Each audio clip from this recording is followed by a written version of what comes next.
Hello, नमस्ते आणि स्वागत आहे तुमचं आमच्या चॅनलमध्ये माय लेक रेसिपीज. तुमच्यासाठी आज एक खास बेत आणलाय आम्ही. तो पण थेट कोल्हापूरवरनं. अगदी बरोबर ओळखलेत. कोल्हापूर म्हटलं आणि नॉनव्हेज आलं नाही असं कधी होतच नाही. मग आज आम्ही तुम्हाला घेऊन जातो डायरेक्ट कोल्हापूरला. चला तर मग स्टार्ट करूयात. 4 ते 5 चमचे मोठेवाले तेल घालायचं एका भांड्यात, पातेल्यात. त्याच्यामध्ये गरम मसाला घालायचा, ज्याच्यामध्ये 4 ते 5 लवंगा आल्या, 4 ते 5 काळ्या मिऱ्या,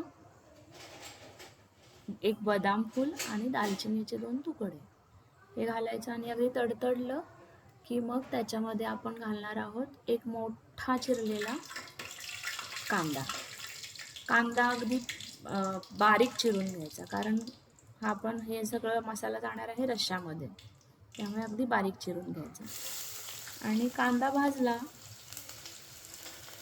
अगदी ट्रान्सल्युसंट झाला, पारदर्शी झाला की मी त्यामध्ये छोटा चमचा एक हळद घालायची.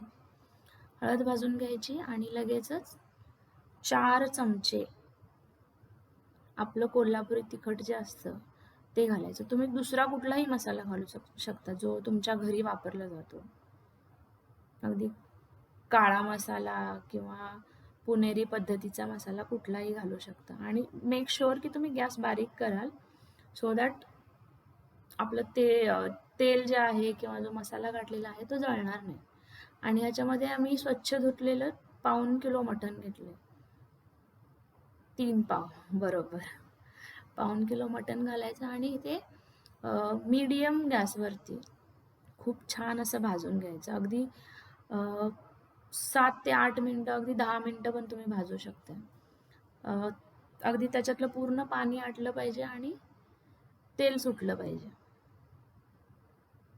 आणि मेक शुअर की तुम्ही प्लेट त्याच्यावरती झाकताय, म्हणजे त्याच्यात मॉइश्चर राहील आणि आपला मसाला करपणार नाही.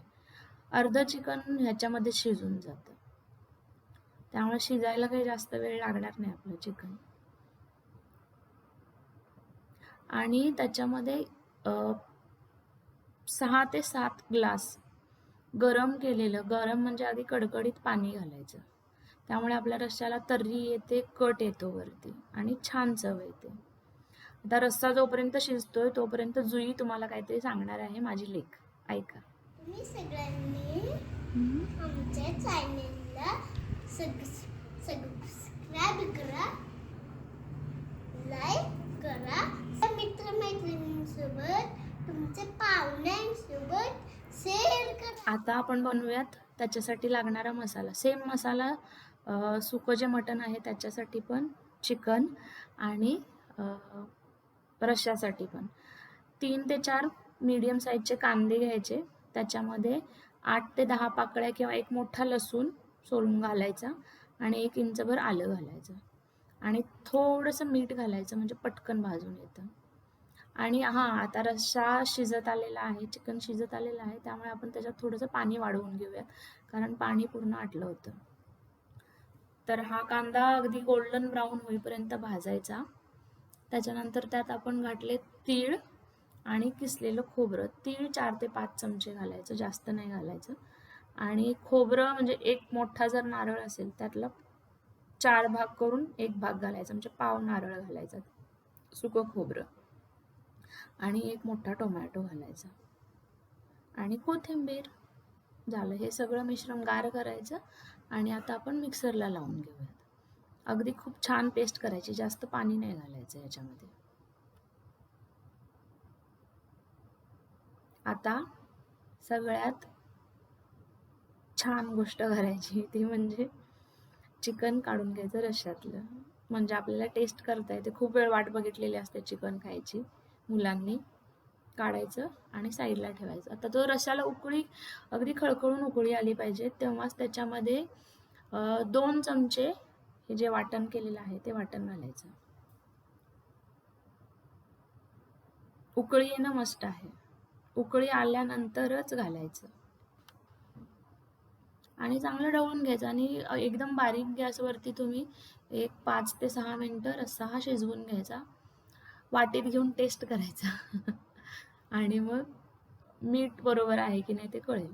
मीठ लागत असेल तर घालायचं. आता आपण करूयात सुकं मटण, ज्याला चिकन करी म्हणा किंवा सुकं मटण, सुकं चिकन म्हणा किंवा मग चिकन मसाला म्हणा. त्याच्यासाठी सेम मसाला घालायचा, गरम मसाला जे सांगितले होते मगाशी तेच मसाले. आणि त्याच्यामध्ये 3 मोठे चिरलेले कांदे, हळद आणि 4 चमचे तिखट. आणि जो मसाला शिल्लक राहिला होता आपला वाटण केलेलं ते घालायचं आणि छान हे चांगलं 7 ते 8 मिनिटं परतून घ्यायचं. ह्याच्यामध्ये कच्चा वास येता कामा नये. थोडंसं पाणी ॲड करू शकता तुम्ही जर भांड्याला खाली चिकटत असेल तर. अदरवाईज पाणी घालायची तशी लगेच काही गरज नाही. आणि पूर्ण तेल सुटेपर्यंत भाजून घ्यायचं. ह्याच्यावरती नक्की प्लेट झाका, कारण तुमचा किचन ओटा जो आहे तो खूप घाण होणार आहे. मसाला सगळा वरती येतो, त्यामुळे प्लेट झाकूनच मध्ये मध्ये हलवत राहा, नाहीतर मग मसाला चिकटून जाईल तळाला. हे बघा, आता तो कलर चेंज झालेला आहे आणि पूर्ण कडेने तेल सुटायला लागलेलं आहे. अगदी असा गोळा झालेला आहे मसाल्याचा. तोपर्यंत भाजून घ्यायचं. ही स्टेप खूप इम्पॉर्टंट आहे, नाहीतर मग सगळा कच्चा मसाल्याचा वास येतो आणि ती टेस्ट येत नाही. आता हे जे शिजलेलं चिकन होतं ते घालायचं त्याच्यामध्ये आणि छान परतून घ्यायचं. थोडंसं लागलंच तर तुम्ही पाणी घालू शकता कन्सिस्टन्सीसाठी. अदरवाईज हे सुक्कं चिकनच खूप छान लागतं. हां, आणि द मोस्ट इम्पॉर्टंट थिंग, रश्श्याचा जो कट आहे तो थोडा याच्यामध्ये घालायचा. म्हणजे जे चिकनवरती पण कट येतो, तर्री येते आणि टेस्टला पण खूप छान लागतं. आणि आपली जी कोथिंबीर आहे ती कट करायची एकदम बारीक आणि दोघांमध्ये, रश्श्यामध्ये थोडी आणि चिकनमध्ये थोडी घालून टाकायची. मग आपला रस्सा आणि चिकन वरपायला तयार आहे. आणि मस्त भाकरीसोबत खा.